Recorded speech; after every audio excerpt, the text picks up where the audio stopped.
El hombre que quiere ser ángel antes de ser hombre, en vez de ser ángel, es un iluso. Vamos a estudiar un aspecto sumamente interesante del funcionamiento de nuestro psiquismo. Su interés radica no solo en las vías que abre para la comprensión de importantes manifestaciones de la mente, sino, de un modo especial, en las consecuencias de orden práctico que se derivan de su estudio.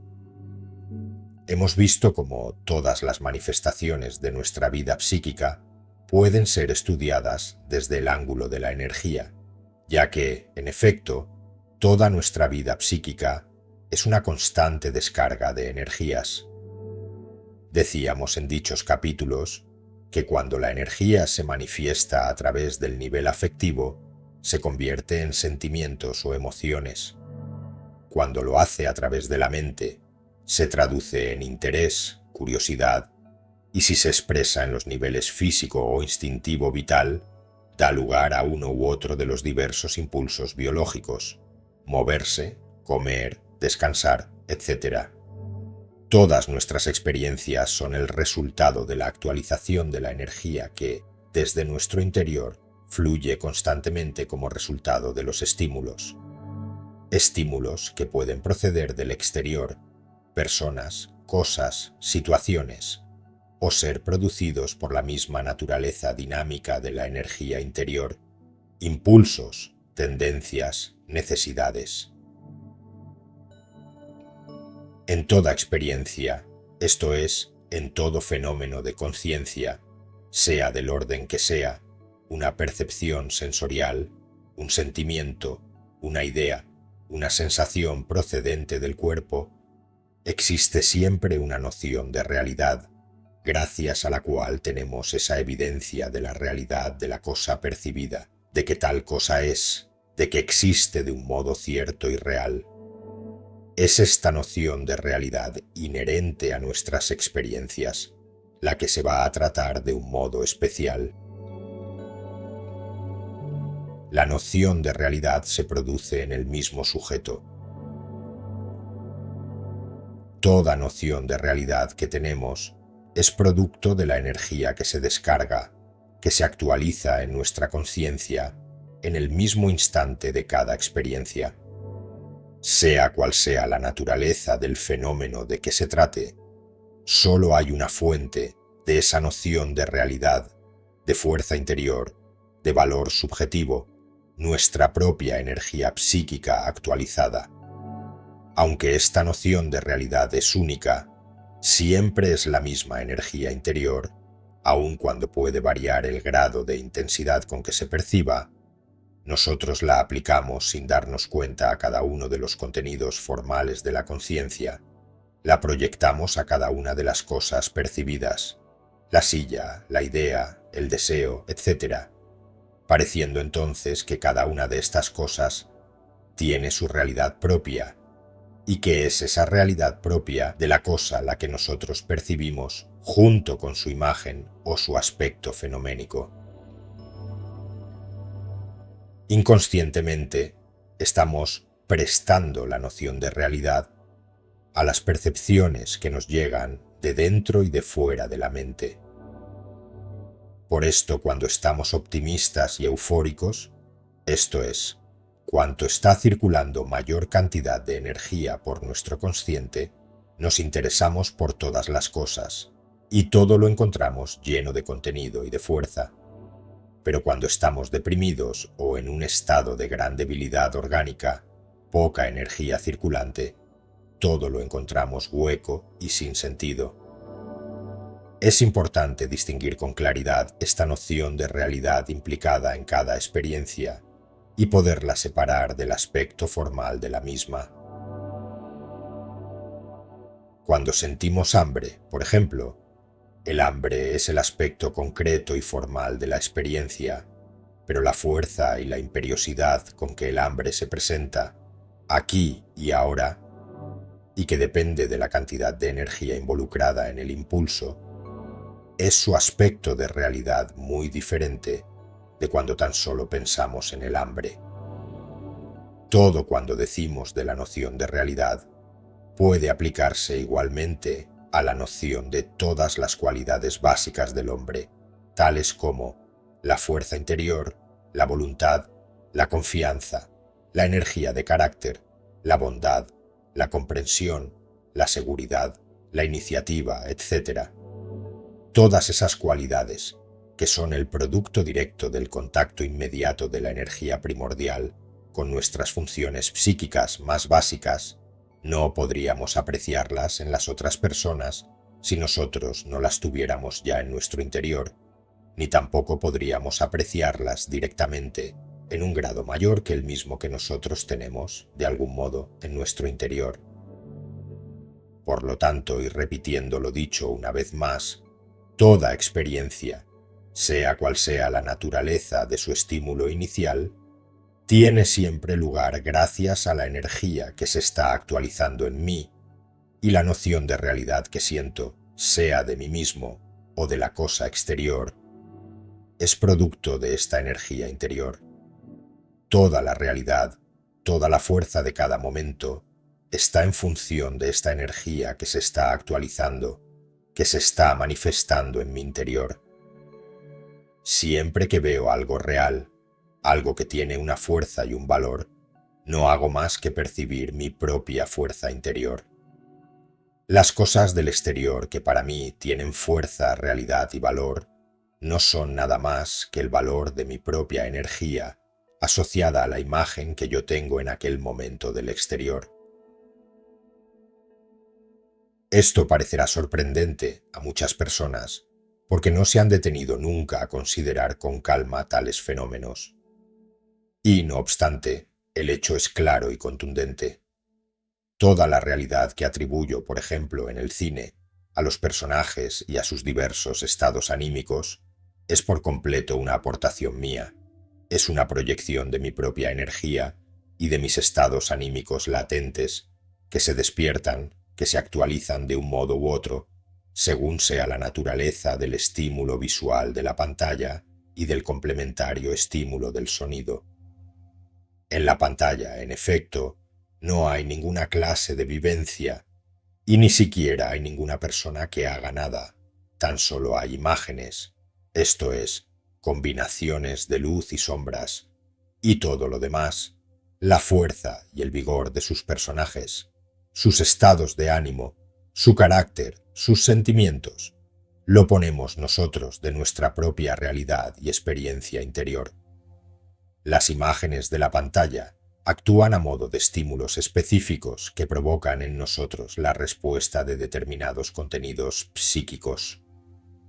Son, en realidad, símbolos que tienen el poder de evocar diversos modos de nuestra realidad interior. Este fenómeno, que aparece claro en el ejemplo citado del cine, se reproduce de hecho en cada una de nuestras percepciones del mundo exterior. La realidad que atribuimos a las personas y sus cualidades, a las cosas y a las situaciones de nuestra vida real, no es otra cosa que el producto de nuestra propia energía interior, asociada a la imagen de tales personas, cosas o situaciones. Entiéndase bien que, al afirmar que la realidad que atribuimos a lo exterior no es más que la proyección de nuestra propia realidad, no negamos ni ponemos en duda la realidad de las demás personas y la de sus posibles cualidades. Si yo tengo y vivo mi realidad, es seguro que los demás tendrán y vivirán la suya, como también es probable que tengan las cualidades que yo creo apreciar en ellos. Pero de lo que en todo caso puedo estar absolutamente seguro es de que tanto la realidad que aprecio en ellos como sus cualidades son de algún modo totalmente mías. Solo podemos comprender aquello que encuentra un precedente dentro de nosotros, aquello que provoca una respuesta interior. Y realmente esta respuesta es lo único que entendemos. De no ser así, lo percibido carecería por completo de sentido y de realidad. Volviendo al ejemplo del cine, todo el mundo entiende la trama sencilla del argumento. Menos son ya los que captan todos los matices y detalles de un buen artista, y muchos menos los capaces de saborear las intencionalidades de un buen director. Y todos sabemos que una película rebosando arte y originalidad, pero que no está a la altura del público, será un fracaso rotundo. Otro ejemplo muy claro es lo que ocurre con el amor. Todo el mundo cree saber lo que es el amor, a pesar de que, muy probablemente, la noción que cada cual tendrá del amor será muy diferente de la de los demás, ya que es el producto de su experiencia personal. Pero es con la luz de esta experiencia con la que mirará e interpretará todo cuanto se refiera al amor en los demás. Todas las cualidades internas básicas que seamos capaces de apreciar en el mundo exterior o de cualquier otro modo, personajes imaginarios de novelas, películas, mitologías o simplemente creados por la propia imaginación, son, pues, una proyección a través de la mente de nuestros contenidos psíquicos. Ninguna cualidad básica, energía, seguridad, fuerza, entusiasmo, amor, voluntad, comprensión, iniciativa, etc., tendría sentido para nosotros si no la tuviéramos ya en nosotros potencialmente.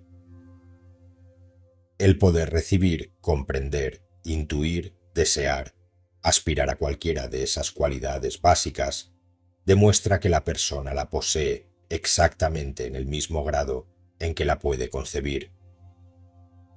Pero es evidente que, en la práctica, no llegamos a vivir cuanto somos, y que, si bien es verdad que tenemos todas esas cualidades que somos capaces de apreciar en los demás, también lo es que algo nos impide darnos perfecta cuenta de ellas, y también, por lo tanto, poderlas utilizar a voluntad. La energía actualizada, escindida en dos núcleos.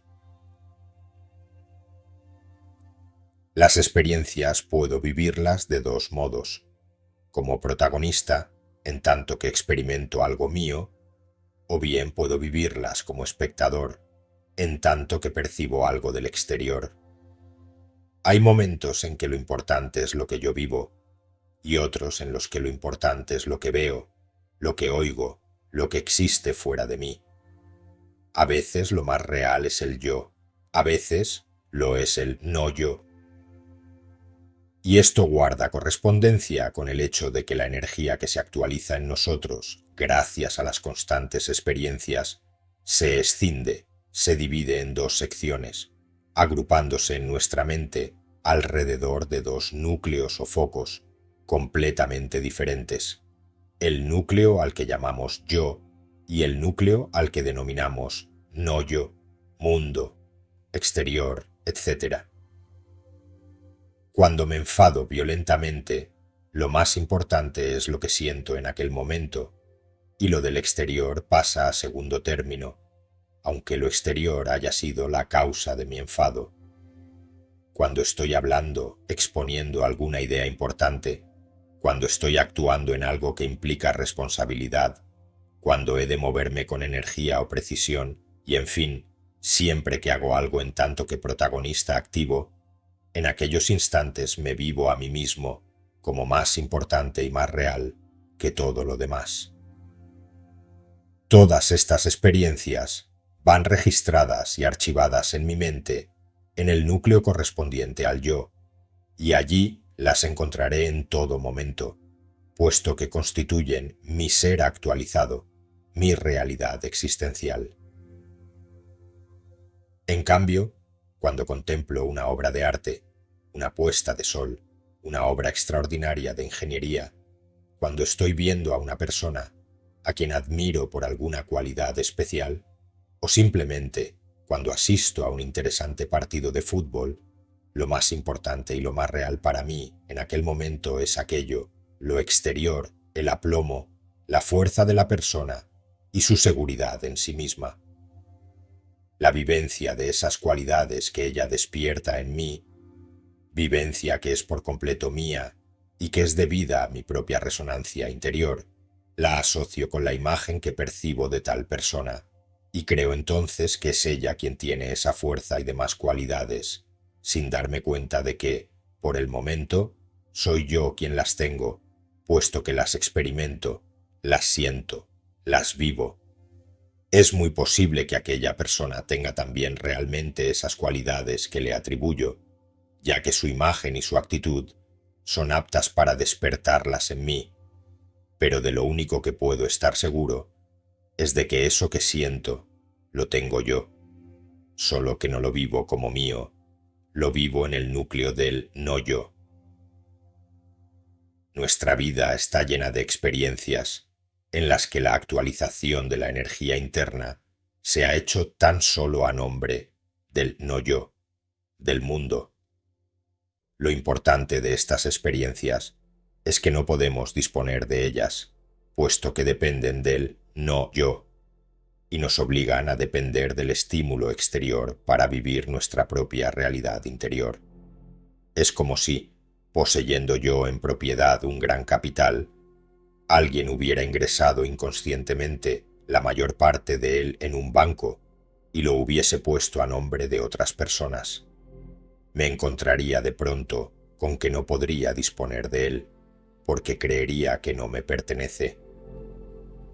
Hemos ido así distribuyendo sin cesar, durante nuestra vida, fragmentos de nuestra propia realidad con los que hemos revestido las imágenes de las personas, de las cosas y de las situaciones, y nos encontramos después con que experimentamos a estas mismas personas, cosas y situaciones como si tuvieran más realidad, como si fueran más fuertes interiormente que nosotros mismos.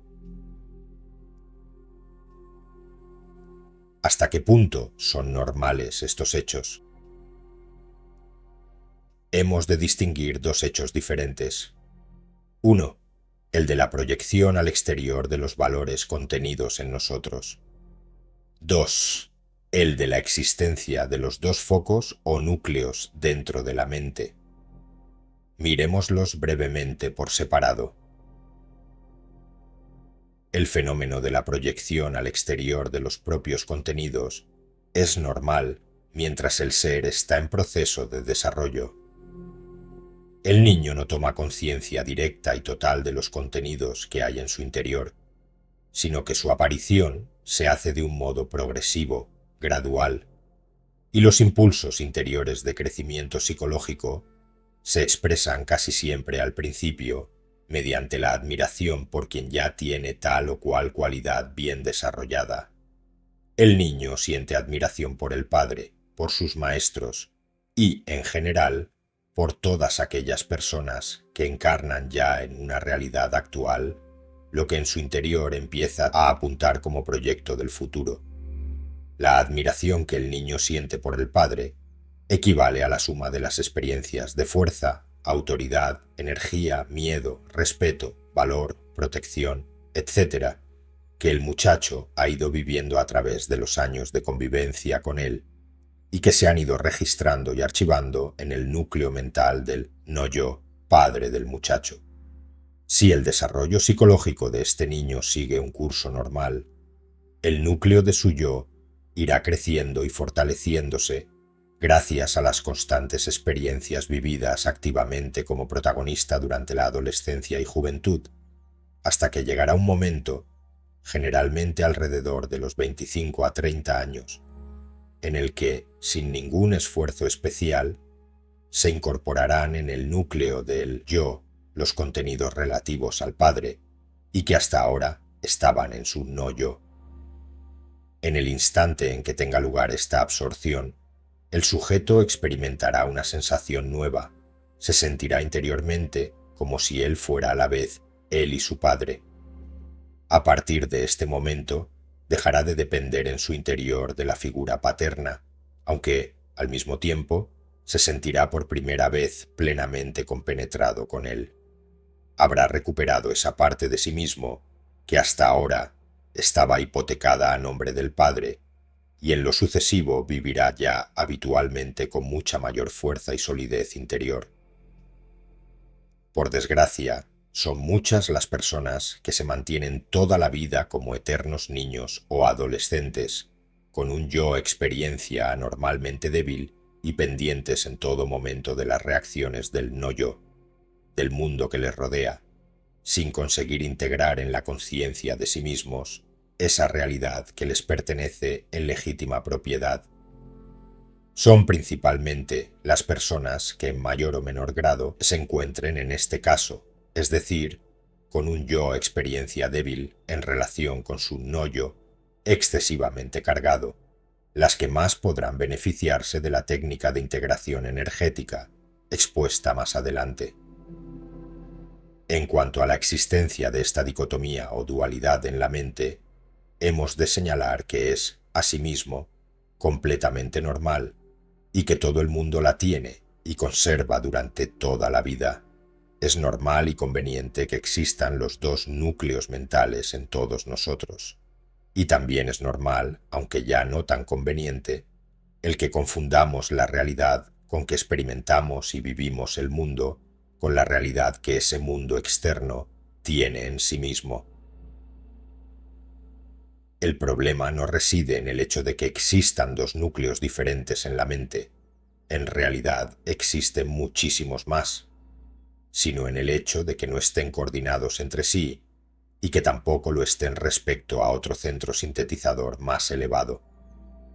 Visto su funcionamiento actual, parece como si el hombre estuviera, en cierto sentido, incompleto, inacabado, como si estuviera todavía en curso de evolución y le faltara terminar su desarrollo mental. También señala en la misma dirección el hecho de la dificultad que experimenta el hombre en general en darse cuenta de lo que ocurre en su mente, en tomar conciencia de sus procesos mentales.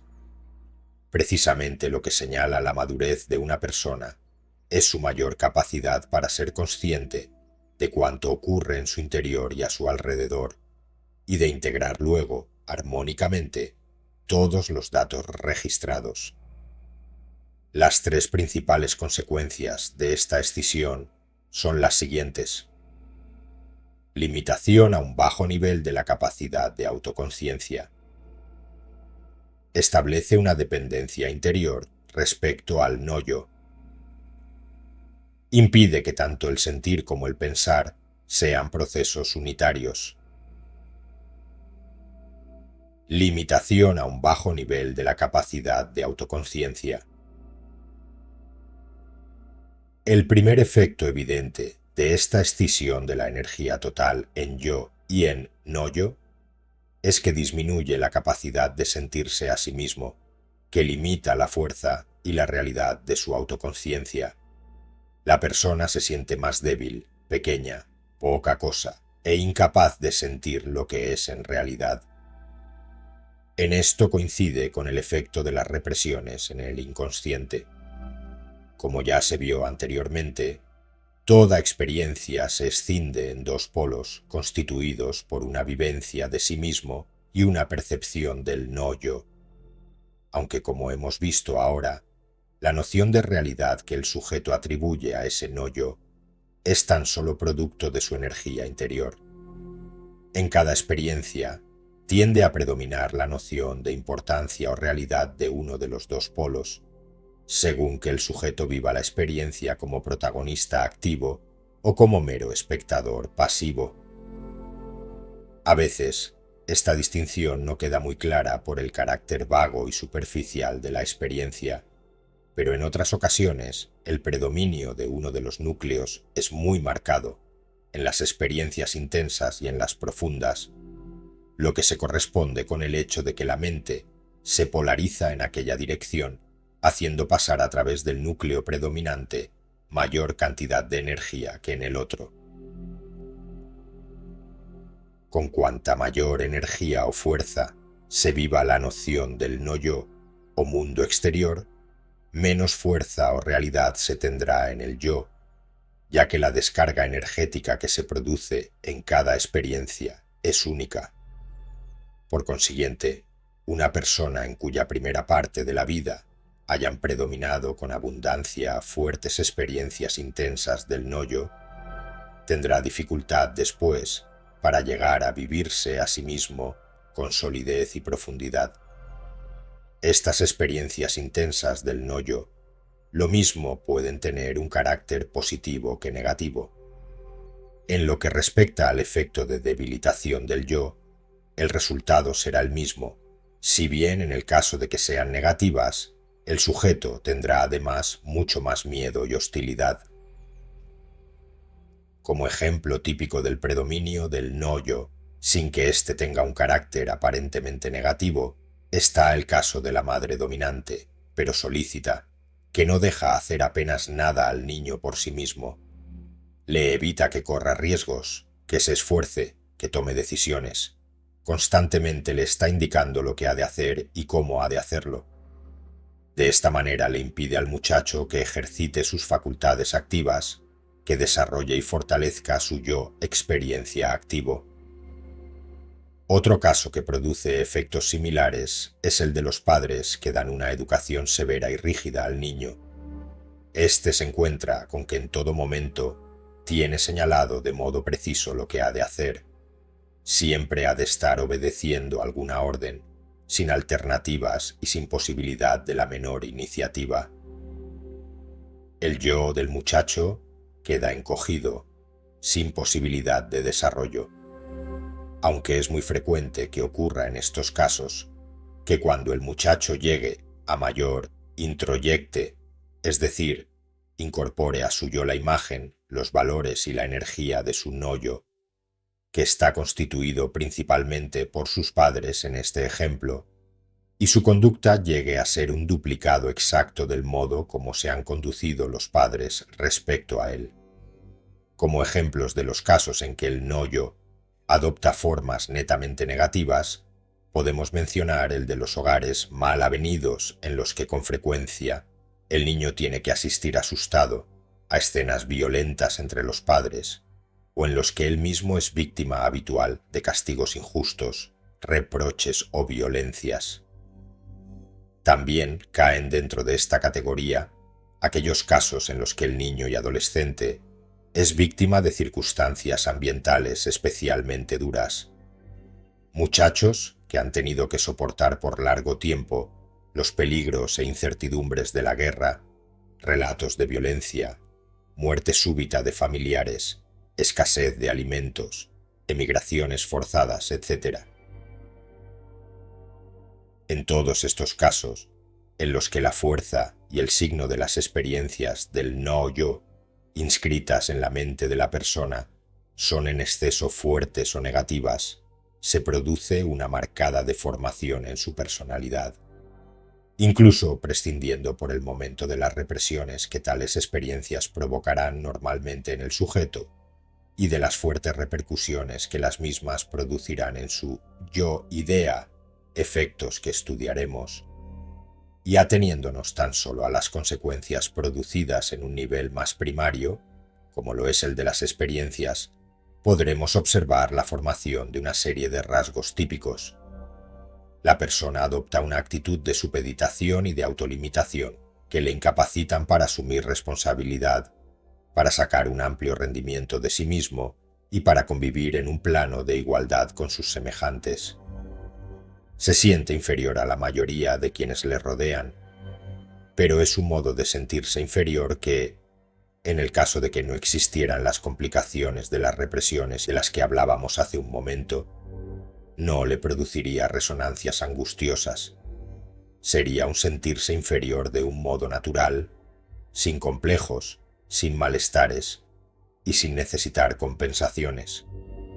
Tal persona considera perfectamente normal que otros valgan más y tengan más dinero, prestigio y comodidades que él. Es el perfecto subordinado, sin envidias ni reivindicaciones de su yo. Personas así abundan mucho más de lo que parece y de lo que se pueda creer. Solo que es raro encontrarlas en ese estado puro que acabamos de describir. Normalmente, estas personalidades están revestidas con las reacciones caracterológicas provocadas por los impulsos reprimidos en el inconsciente y las consiguientes deformaciones de su yo-idea. Este revestimiento caracterológico puede hacerles adoptar las más diversas y contradictorias actitudes y reacciones, aunque todo ello no pasa de ser una capa meramente superficial. La persona que posee un yo experiencia débil, por más poses de hombre duro o de persona importante que adopte, nunca podrá resistir la prueba real del esfuerzo sostenido o de la entereza interior. En el último momento, se deshinchará su personalidad ficticia y quedará lo único real, un yo infantil, débil y asustado. En cambio, cuando en la fórmula energética del yo y del no yo, el primer núcleo está excesivamente cargado en relación con el segundo, da lugar a un tipo de personalidad muy vigorosa, segura de sí misma, que se siente realmente por encima de las demás personas y también por encima de la mayoría de situaciones que a otras personas corrientes las alarmarían. Precisamente el defecto en que incurren muchas veces estas personas es que, por su propia fuerza interior, y sin darse cuenta de ello, muestran poca consideración hacia aquellos de sus semejantes que tienen un yo menos dotado de energía. Tienen aptitud natural para el mando y son muy independientes en sus ideas y decisiones. Conviene señalar que estas personas, cuyo yo está muy desarrollado, debido a muchas e intensas experiencias reales vividas como protagonistas activos durante su vida, si bien tienen una valoración muy fuerte y elevada de sí mismas, son al mismo tiempo sencillas, sin estar infatuadas de su ser y su valer. Son muy diferentes de aquellas otras que, sin tener un yo experiencia vigoroso, y precisamente por no tenerlo, hinchan artificialmente la imagen que tienen de sí mismas, su yo idea, creyéndose entonces que son muy fuertes, listas, poderosas, etc., y exigiendo que los demás lo reconozcan también así, de un modo u otro. Precisamente porque no sienten vivir su yo con toda la fuerza y la realidad que desearían, necesitan apoyarse en la idea de la fuerza y de la realidad. Al no tener la experiencia inmediata de su ser, dependen de las apariencias y del testimonio de los demás. Necesitan estar demostrando constantemente sus cualidades y son enormemente susceptibles en todo lo que se refiere a su valor personal. Dependencia interior respecto al no yo. El hombre depende del ambiente en muchos sentidos y de muchas maneras. Ambos forman una cierta unidad y en muchos casos no se puede separar claramente dónde termina lo individual y dónde empieza lo social.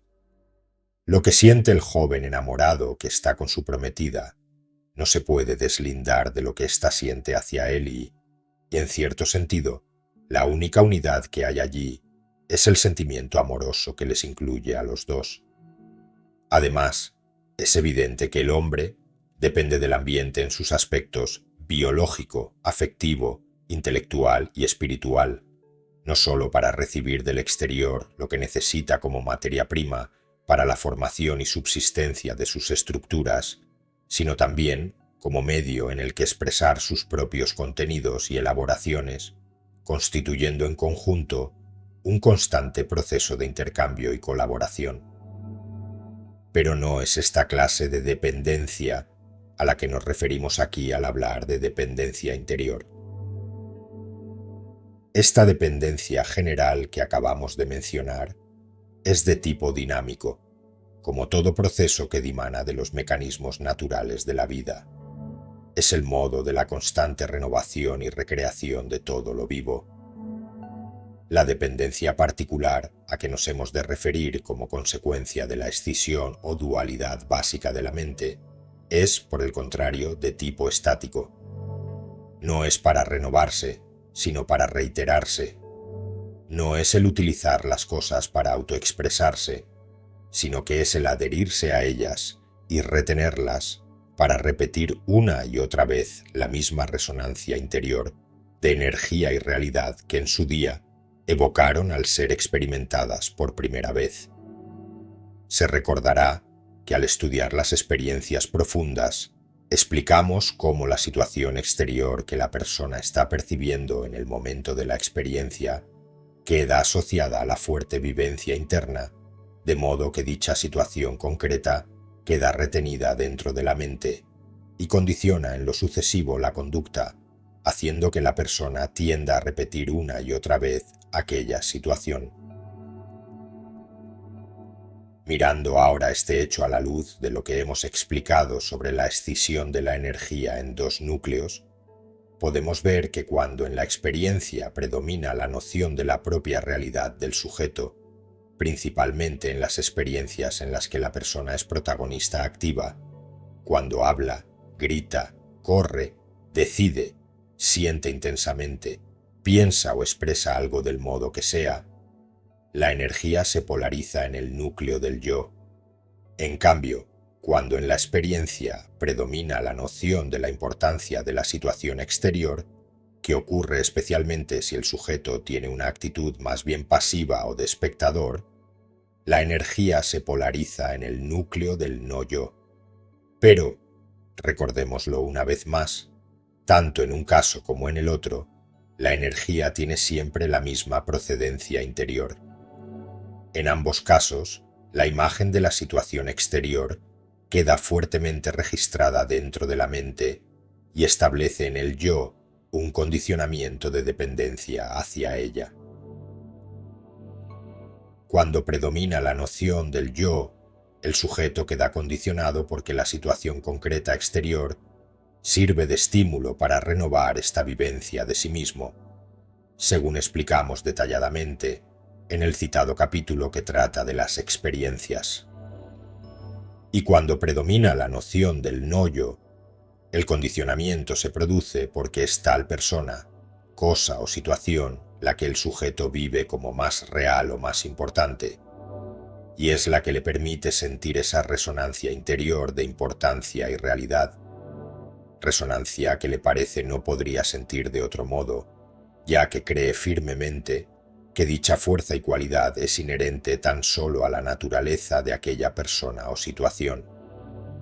En este segundo caso dependemos, pues, del no yo, en el sentido de que necesitamos retener determinadas imágenes del mundo para evocarlas de nuevo y repetir así nuestra resonancia interior de su valor. Al vivenciar la importancia del no yo, el yo se siente partícipe también, aunque en menor grado, de ese mismo valor y realidad. Esta dependencia particular del no yo se produce, pues, por adherirnos, retener y reiterar esos factores externos que han provocado en nosotros experiencias de cierta intensidad y profundidad. Lo natural de nuestro ritmo vital tendría que ser la tendencia a una constante renovación de estímulos y respuestas, tendría que tender hacia la variedad, el cambio y la originalidad. Nuestra personalidad, como todo lo que está vivo, tiende a una reestructuración y reelaboración constantes. La vida, por definición, es un proceso esencialmente dinámico. Si nuestra personalidad cambia, también deberían cambiar sus manifestaciones. Toda reiteración, toda fijación y aún más, toda crispación son indicios de una lentificación y de una atonía de nuestro ser, de una cristalización de nuestro cuerpo, de nuestros sentimientos o de nuestra mente.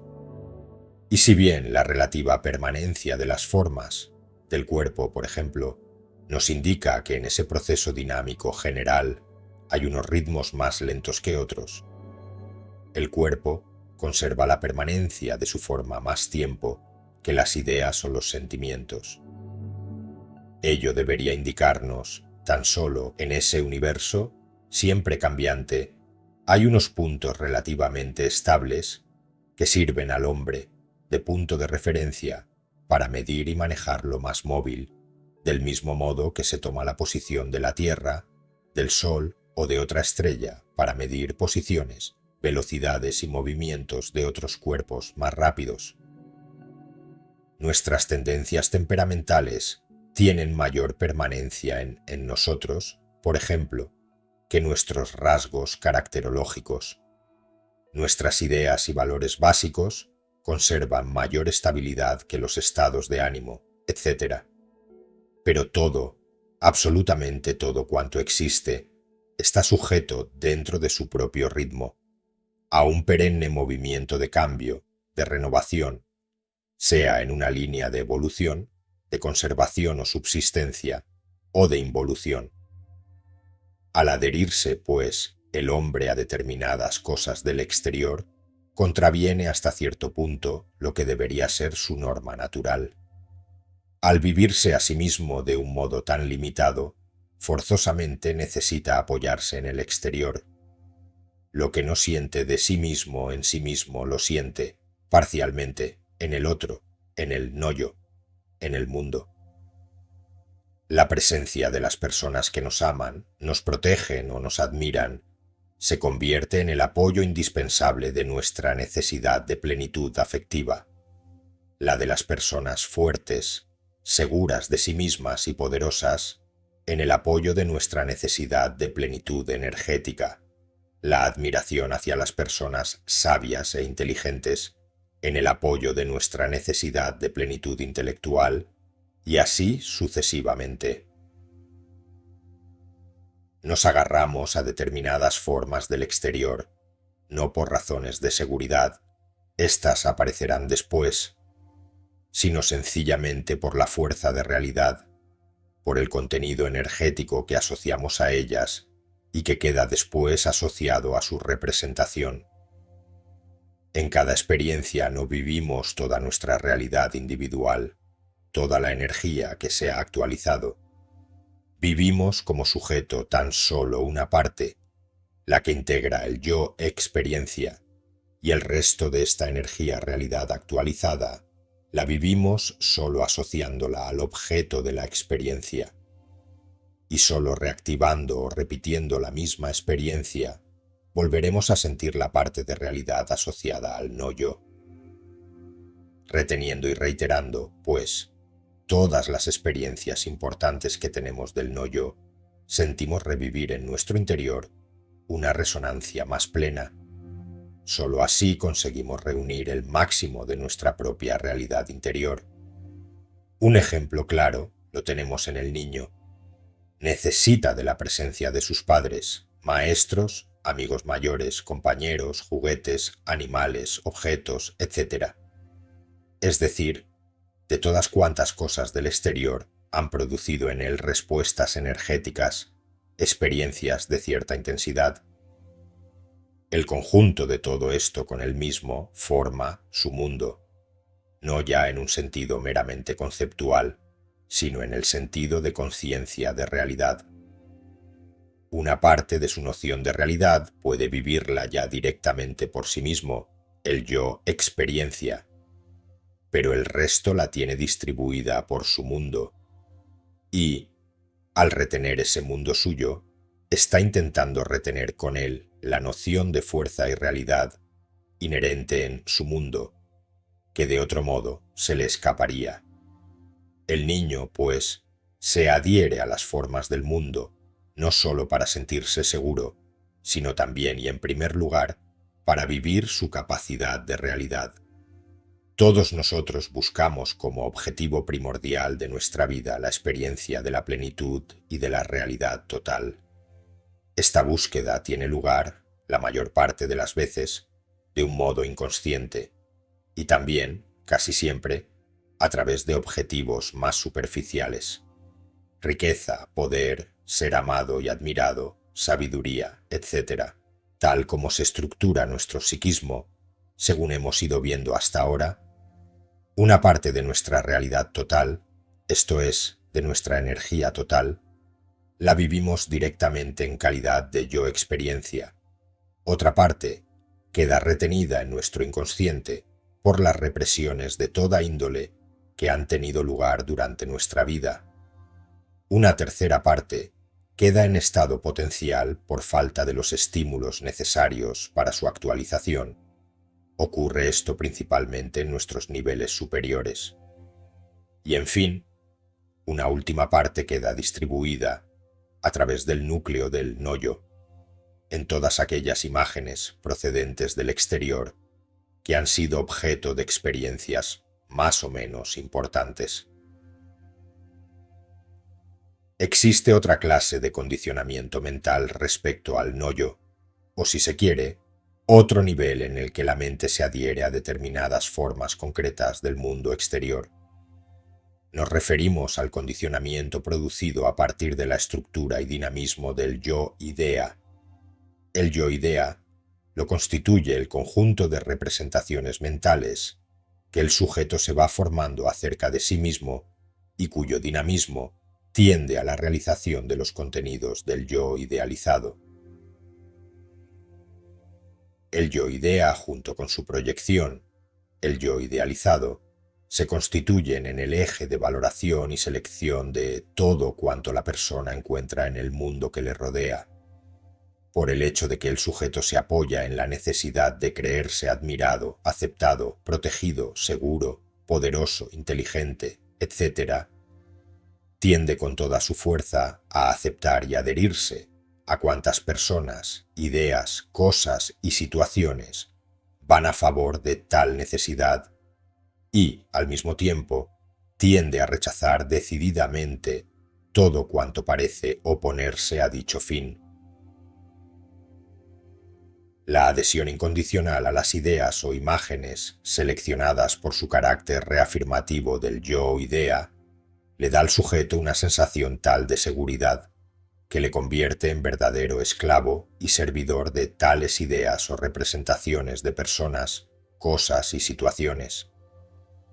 Esta dependencia llega a ser tan fuerte que cuando le fallan algunas de tales personas o situaciones importantes, cae en un estado de inseguridad angustiosa de la que solamente logra reponerse después de numerosas compensaciones o tras un largo periodo de penosa acomodación.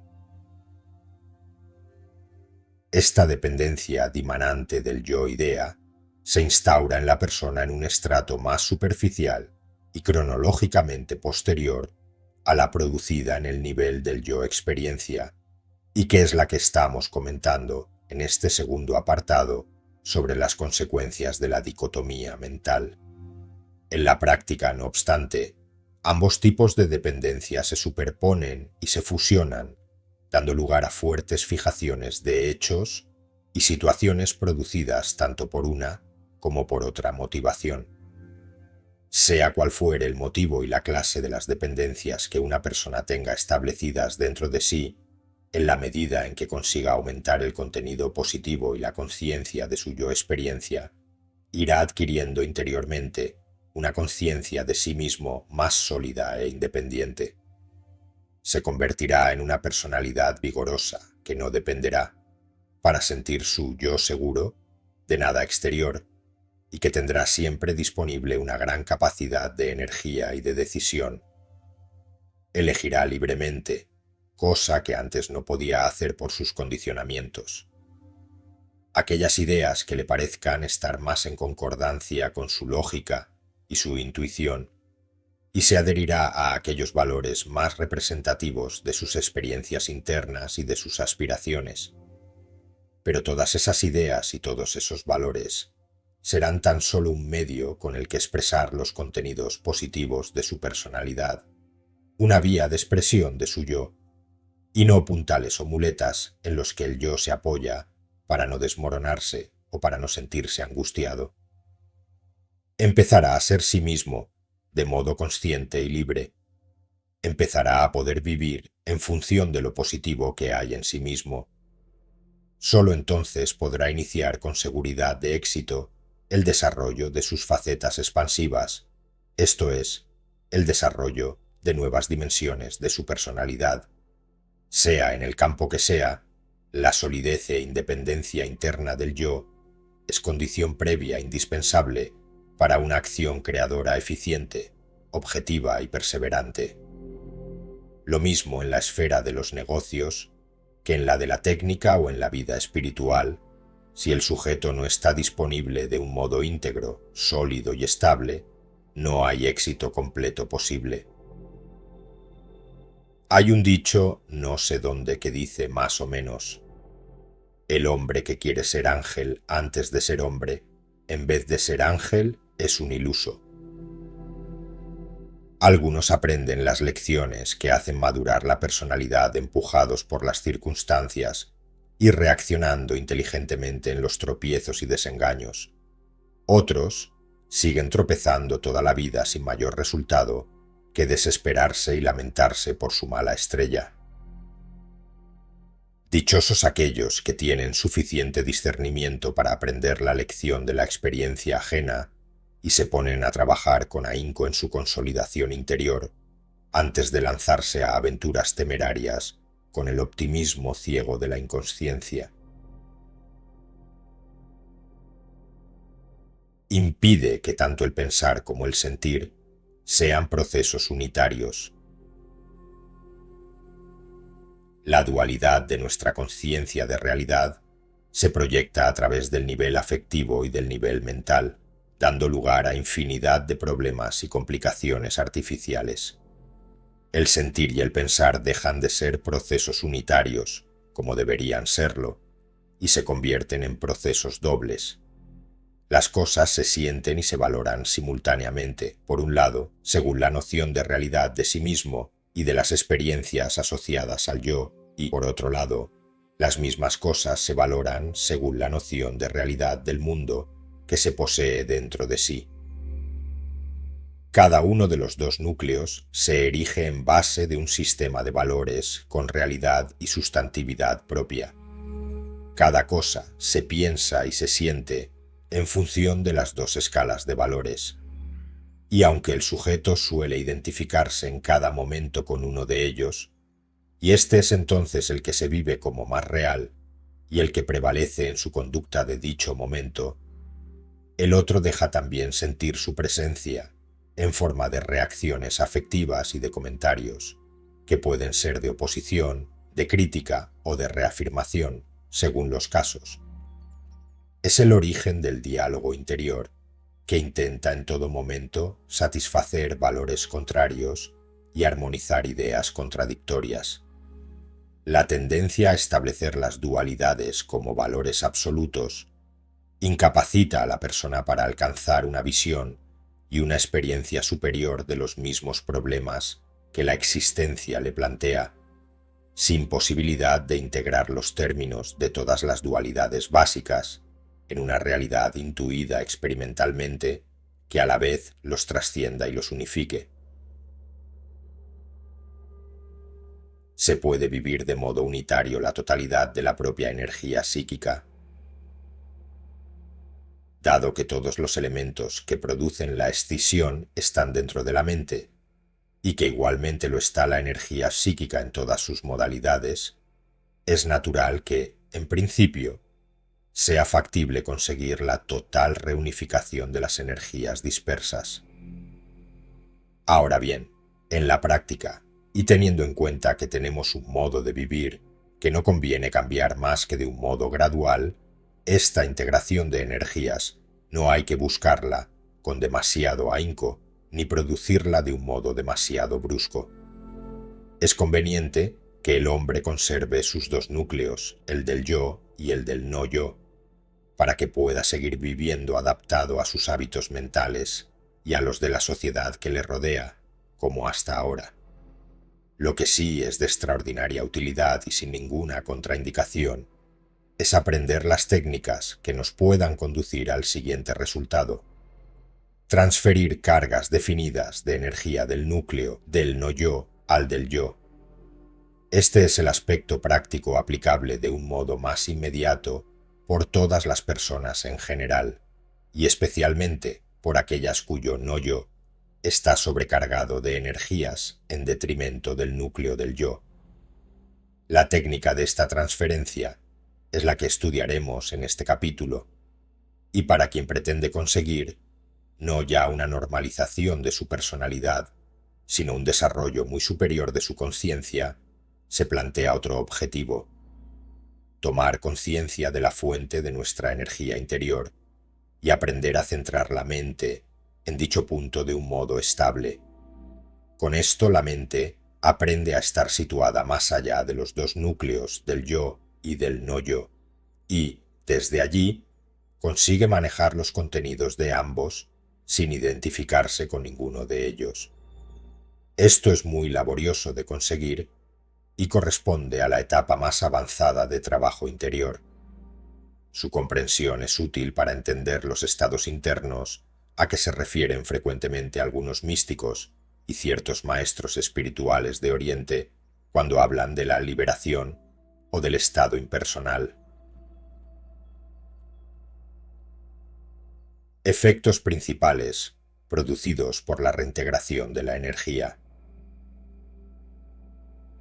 Cuando mediante la técnica adecuada que describiremos se consigue que la energía asociada a determinadas imágenes del no-yo penetre dentro del núcleo del yo-experiencia, se producen automáticamente los siguientes efectos.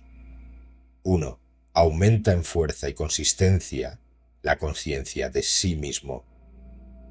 2. Disminuye la fuerza y la presión que el no-yo, esto es, personas y circunstancias del mundo ambiente, estaban ejerciendo dentro de la conciencia del sujeto. 3.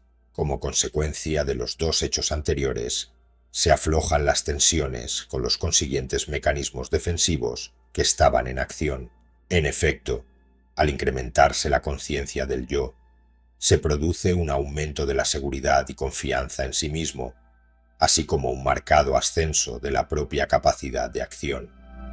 Y este efecto, digamos de paso, no es producto de ninguna sugestión ni circunstancia pasajera, sino que es consecuencia de un desarrollo real y permanente del núcleo del yo. El no yo, al mismo tiempo, por restarle energía, se desvitaliza, pierde parte de su fuerza, ya que no debemos olvidar que la fuerza con que vivimos el no yo es producto de nuestra propia energía interior, y todas aquellas formas del no yo que representaban un carácter negativo o amenazante para la seguridad del yo, personas hostiles, críticas formuladas contra nosotros, circunstancias difíciles, etc., pierden consistencia y gravedad. El resultado de todo esto es que el sujeto ya no necesita estar tenso y encogido y puede manejar la situación con muchos más recursos y con mayor soltura que antes. Técnica de reintegración de energías del no yo al yo. Para ejecutar esta transferencia de energías del no yo al yo, es preciso manejar ideas y vivencias, y esto presenta alguna dificultad para el principiante que no está acostumbrado a ello. Manejar estados interiores, en efecto, parece a muchas personas como algo extraño, difuso, vago. Estamos largamente adiestrados en nuestra cultura occidental para manejar imágenes concretas del exterior y conceptos abstractos más o menos elevados, pero en cuanto intentamos manejar nuestros propios estados interiores, nos hallamos desconcertados y confusos, no sabiendo cómo hacerlo ni por dónde empezar. Por esta razón, todas las técnicas de control interno requieren una educación especial de nuestra mente para que aprenda a dirigirse de un modo firme y estable hacia esta nueva dirección interior donde se mueven nuestras vivencias, es decir, nuestras ideas, sentimientos y sensaciones. Es preciso que la mente amplifique su campo de acción mediante un adiestramiento progresivo y persistente en este sentido, de modo parecido a como se ha visto obligada a hacerlo en otros adiestramientos exigidos por nuestro modo de vida actual, pero que de ningún modo han tenido repercusiones tan importantes para nuestra integridad personal como el que aquí se propone. Decimos todo esto para que el lector, entusiasmado por algo que parece prometer mucho, no se desanime si desde el primer intento no consigue ejecutar la técnica necesaria y pierda así la oportunidad de beneficiarse de algo positivamente bueno y provechoso. Y ahora pasemos a describir esta técnica. Nuestra mente, en relación con los dos núcleos que venimos estudiando, funciona siempre de un modo intermitente. Cuando tenemos la vivencia intensa del mundo, no sentimos la vivencia de nosotros mismos, y cuando nos llena la vivencia intensa de nosotros mismos, no experimentamos la del mundo. Las imágenes del cine cobran realidad mientras no somos conscientes de nosotros mismos, en tanto que espectadores, cuando, gracias a la fascinación de una buena realización técnica y artística, nos identificamos totalmente con lo que estamos viendo. En cambio, cuando se enciende la luz, finalizado el espectáculo, recobramos nuestra autoconciencia y entonces automáticamente la película pasa a un segundo plano de realidad. La base de la técnica de integración de energías consistirá, pues, en aprender a vivir simultáneamente las dos vivencias. Al mantenerlas juntas, aunque sea tan solo durante unos breves instantes, por el solo hecho de estar presentes al mismo tiempo en la conciencia, tenderán a asociarse, a integrarse, a unificarse. Y si la mente aprende a dirigir inteligentemente el proceso, su efecto es mucho más rápido y eficaz. Veamos en detalle la forma de proceder. Seleccionar la cualidad concreta que uno considera como la más importante a adquirir, la más deseable, la que uno considera que le daría mayor satisfacción. Esta cualidad elegida variará según las personas, aunque hay que recordar que conviene seleccionarla entre los valores más básicos y positivos. Podemos sugerir, a título indicativo, algunas de ellas: energía, seguridad, confianza, optimismo, serenidad, sencillez, amor, sinceridad, amplitud mental, iniciativa. Buscar el estímulo concreto con el que la vivencia de esta cualidad o estado de ánimo se actualiza con mayor relieve y claridad. Puede ser el recuerdo o retrato de determinada persona que encarna dicha cualidad, aunque esa persona pueda ser también un personaje ficticio. Para el caso es exactamente igual, como el descrito en una novela o el visto en una película. Sentado cómodamente en un lugar tranquilo, procurando que la espalda y la cabeza estén erguidas pero sin esfuerzo, procurar evocar el estado o vivencia deseado mediante la ayuda del estímulo correspondiente, mirar la fotografía, recordar la actitud del personaje, etc. Abrirse interiormente a esa vivencia de modo que se sienta cada vez con mayor fuerza, con mayor claridad. Supongamos, por ejemplo, que la cualidad elegida para incorporarse es la de una firme energía interior. Trataré, pues, de evocar con claridad el recuerdo de la persona que mejor posee esta cualidad de todas mis amistades. La recordaré moviéndose en sus actitudes típicas y sentiré, una vez más, esta gran seguridad y energía que tanto le admiro. Dejaré que esta sensación de su energía resuene en mi interior hasta que la sienta con toda claridad y con toda precisión. Sin duda necesitaré recordarle una y otra vez para avivar y mantener clara esa sensación de su energía. Lo importante es que yo pueda mantener de un modo bien definido esta vivencia de su intensa energía interior. Entonces, una vez conseguido esto, hay que aprender a mantener esta misma vivencia de energía, prescindiendo del estímulo inicial, es decir, prescindiendo de la imagen concreta de la persona. Tan solo debe mantenerse activa en la conciencia la vivencia fuerte y clara de una gran energía interior.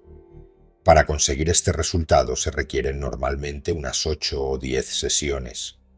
Tan solo cuando se ha conseguido esto, aunque no sea más que durante unos pocos segundos, puede pasarse al punto siguiente. Evocar la vivencia de sí mismo, dejando resonar dentro del pecho la palabra yo, hasta que la vivencia adquiera una clara consistencia.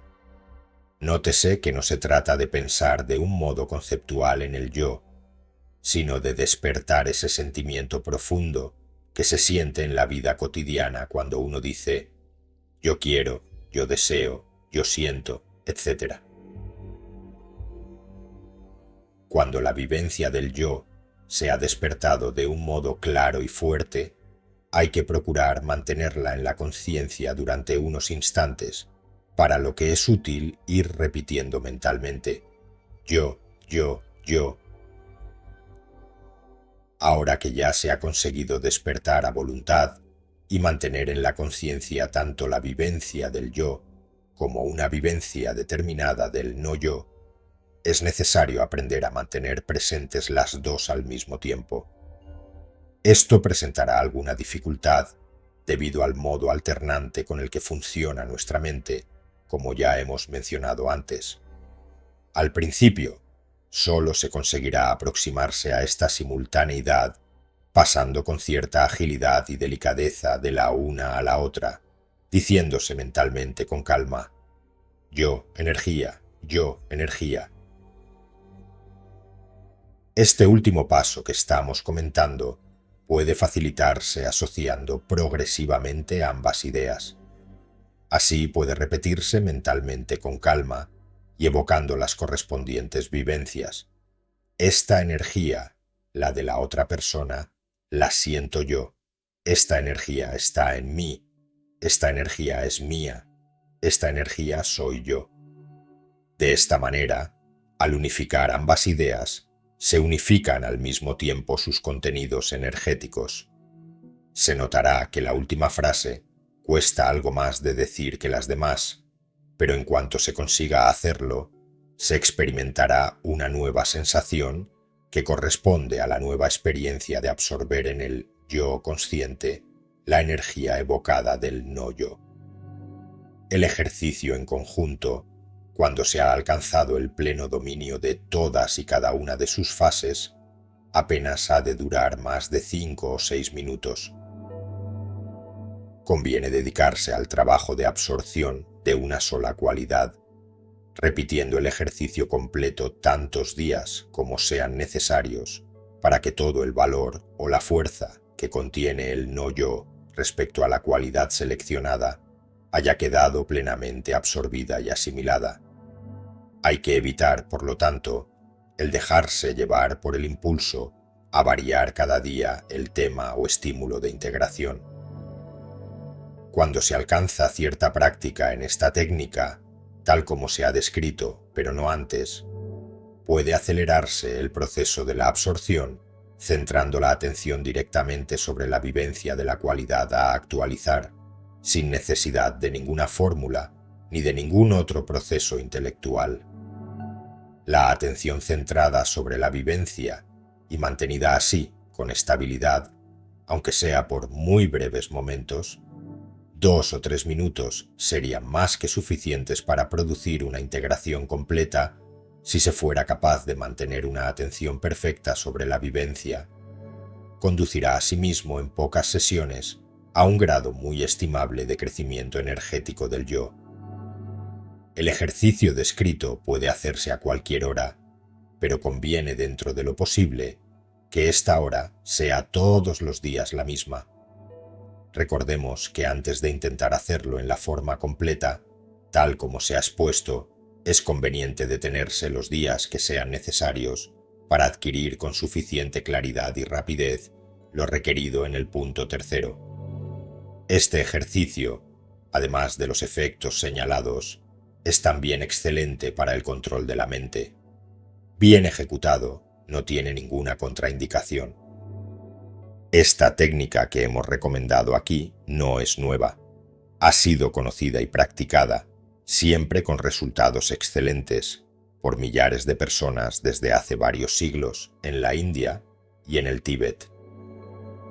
En efecto, este ejercicio en sus líneas fundamentales forma parte de las prácticas prescritas por el Raja Yoga y es conocido con el nombre de Samyama.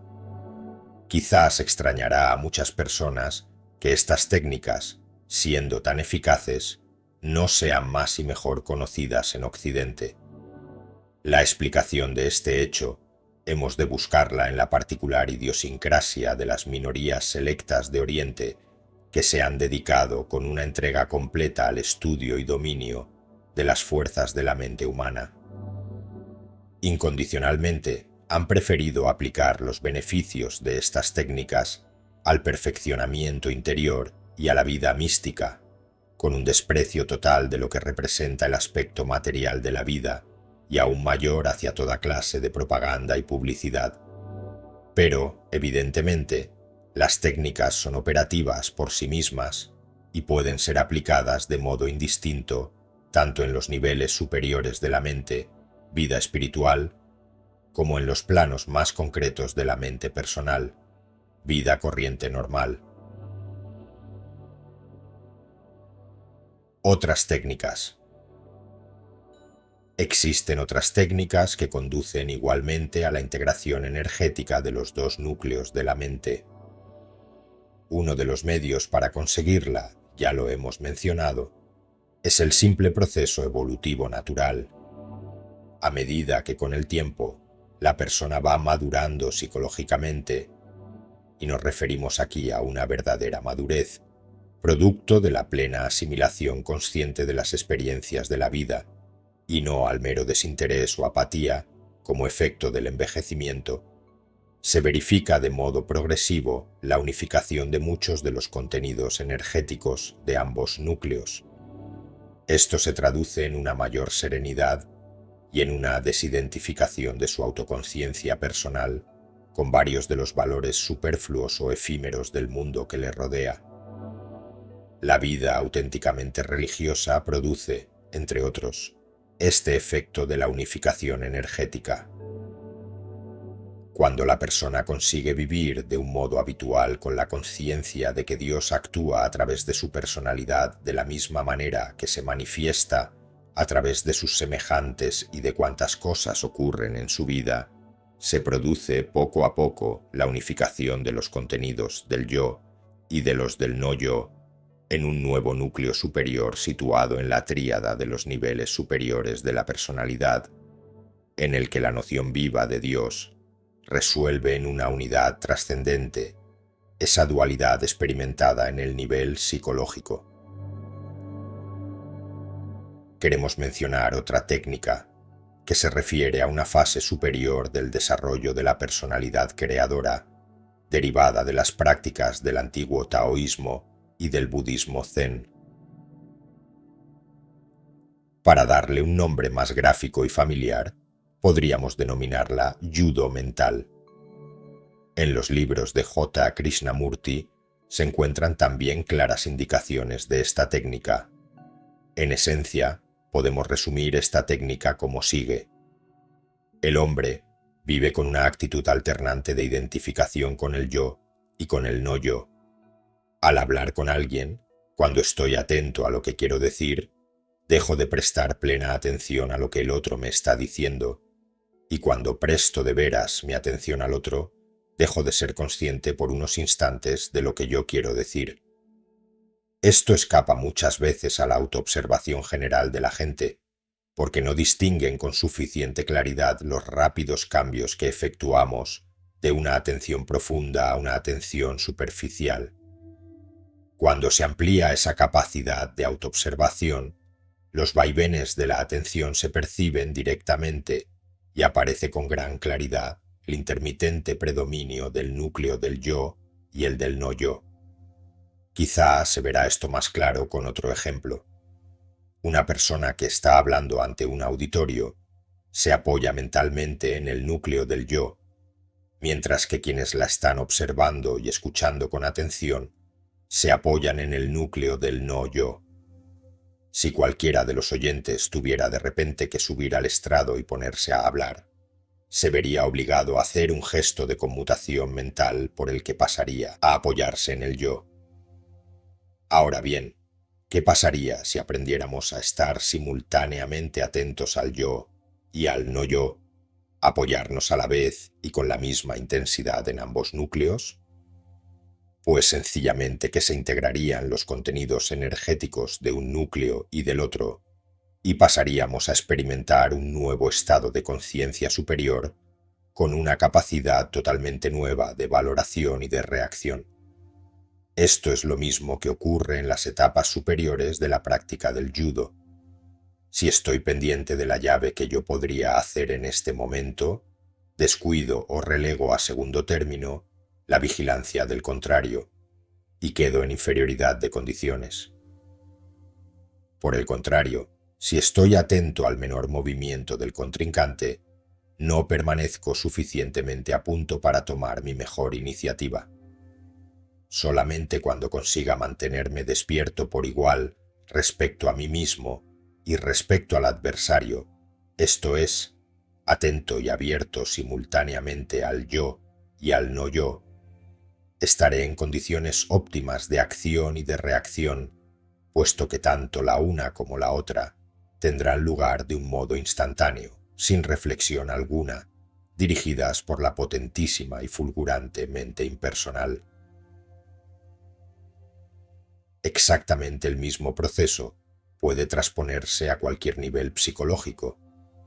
Cada situación humana, cada experiencia, es una contraposición del yo con un no yo determinado, que puede resolverse no precisamente en un sentido de lucha, triunfo y fracaso, sino en términos de colaboración y complementación, aceptando con el yo plenamente abierto la realidad del no yo en un proceso de fecundación que dé lugar al nacimiento de un nuevo estado mental intuitivo y creador.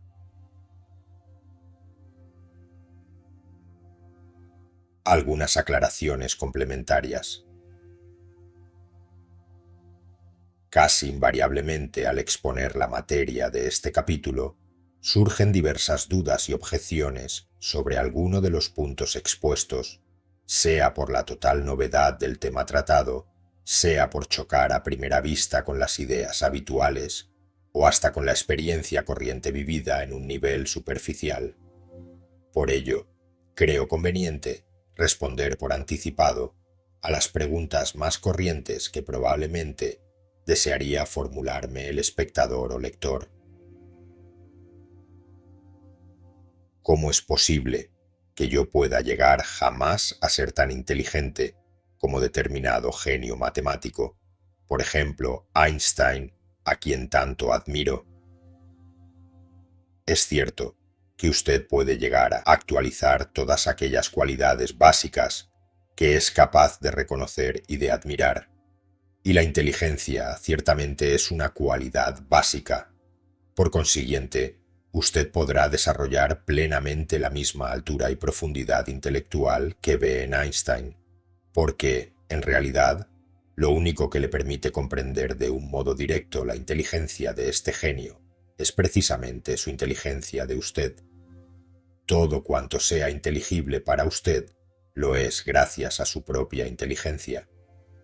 Y aquello que supere su capacidad intelectual no lo entenderá usted de ninguna manera, no tendrá sentido, se le escapará y ni siquiera sabrá si aquello es o no inteligible. Por esto hay que distinguir muy claramente entre lo que usted sea capaz de apreciar directamente, de ver y comprender por sí mismo de un modo intuitivo, y esto es lo que puede actualizar. Y por otro lado, el hecho de creer, pensar o deducir que Einstein es muy inteligente porque dice o hace cosas que usted no puede comprender ni hacer. Lo que es producto de una deducción no es una evidencia directa, no es un reconocimiento inmediato y no entra, por consiguiente, en la categoría de los valores actualizables que hemos indicado. Además, hay que distinguir entre la cualidad básica, en este caso la inteligencia natural, y la cualidad elaborada, o sea, la inteligencia aplicada de un modo concreto a un campo determinado. Esta última requerirá la educación o adiestramiento necesario en el campo particular de que se trate, que en el caso que comentamos serán los estudios de matemáticas, física, etc. Si bien la inteligencia natural capacita potencialmente para la adquisición de los conocimientos concretos correspondientes, aquella no podrá nunca expresarse adecuadamente sin estos. Si soy capaz de extasiarme ante una obra de arte, no quiere esto decir que por ello sea ya un artista, sino que indica que en mí existe una capacidad artística potencial y que debidamente cultivada, esto es, adquiriendo la técnica correspondiente, podré llegar un día a plasmarla de un modo definido. Un artista, un intelectual, un financiero, un comerciante, un técnico, lo serán cuando su inteligencia natural se haya adiestrado en la especialidad correspondiente. Pero las cualidades positivas básicas, como son, según hemos visto, la energía interior, la seguridad, la decisión, el amor, la confianza, la cordialidad, la comprensión y muchas otras, precisamente por el hecho de ser básicas, no requieren ningún adiestramiento especial, ninguna adquisición exterior, y pueden ser actualizadas en su totalidad sin otra condición que la práctica de una adecuada técnica de integración. No conducirá esta técnica de absorción de energías y valores en el yo a una sobrevaloración personal desmedida, a un orgullo absurdo. La sobrevaloración personal, el orgullo, es siempre producto de la idea deformada que uno se hace de la propia importancia. Implica asimismo la idea de que los demás tienen un valor inferior al propio. En el orgullo, siempre es el yo-idea el que se hincha artificialmente. En la técnica que he explicado, manejamos principalmente vivencias y estados interiores, gracias a los cuales el yo-experiencia se incorpora a energías reales. Esto se traduce en una conciencia directa de mayor fuerza y seguridad y confianza que son reales y permanentes. Y, cuando se vive con auténtica seguridad, no hay la menor necesidad de hinchar nada, de aparecer diferente de como se es. La persona se siente segura sin necesidad de compararse con nadie. No hay sobrevaloración, aunque ciertamente hay una valoración más elevada que antes. Pero esto es debido a que en realidad ha subido el valor intrínseco del yo-experiencia. La persona vive, pues, más próxima a su verdad, más ajustada a sus auténticos valores. El yo-idea coincide con mayor precisión con el yo-experiencia, sin lugar ni motivo para desviaciones ni proyecciones mentales de su realidad e importancia. Se apoya cada vez menos en la idea de sí mismo, en la representación mental de su realidad, puesto que ya está viendo en la experiencia de cada momento esta realidad de sí mismo con mayor intensidad y plenitud. De hecho, el único modo de evitar el orgullo, y también la falsa humildad, es vivir y conocer experimentalmente la propia realidad, la propia plenitud, la propia verdad. El hecho de atribuirme a mí mismo la realidad de lo exterior no me conducirá a un excesivo subjetivismo, a un peligroso desprecio o a una injusta minusvaloración de las personas y cosas que me rodean. Cuidado, fíjese bien, por favor, que no tiene que atribuirse nada. Se trata tan solo de descubrir la verdad de los hechos y manejar esta verdad de un modo consecuente. Lo exterior tendrá su propia realidad, sea cual sea la que tenga en sí mismo. Lo único que he afirmado es que lo que usted vive como realidad del exterior, precisamente la realidad que usted acostumbra a atribuir a lo exterior, esa realidad le pertenece del todo a usted. Y precisamente cuando usted consiga vivir su propia realidad de un modo pleno e inmediato, empezará a poder ver la plena realidad que tienen las demás personas y cosas. Cuando usted se viva a sí mismo con toda la fuerza, sentirá esta misma fuerza en el interior de las personas, de los animales y hasta de los objetos inanimados. Del mismo modo que cuando usted se siente hueco y vacío, todo lo encuentra igualmente hueco y vacío.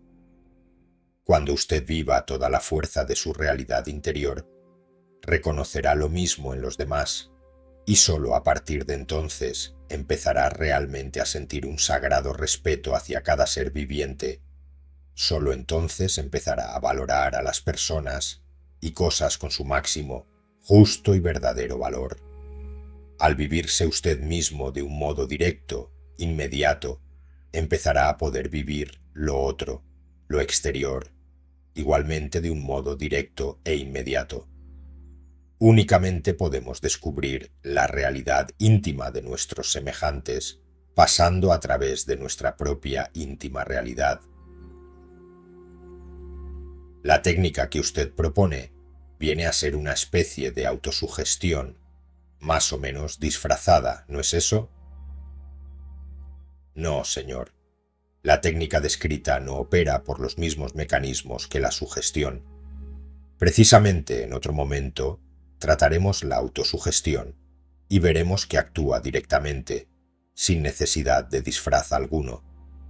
La sugestión consiste en la introducción en la mente, en especial en la mente inconsciente, de una determinada idea para que produzca ciertos efectos en el estado de ánimo o en la conducta. En nuestro ejercicio, en cambio, manejamos principalmente y de un modo directo vivencias y sentimientos, esto es, cargas energéticas que precisamente tratamos de unificar. Y los resultados que se consiguen con tal técnica son producto de esta fusión real de energías y no de un autocondicionamiento mental. Las ideas utilizadas durante la práctica tienen por única misión el evocar y actualizar en la conciencia dichos sentimientos y vivencias. Lectura extracto de la obra La personalidad creadora, técnicas psicológicas y liberación interior de Antonio Blay Fontcuberta,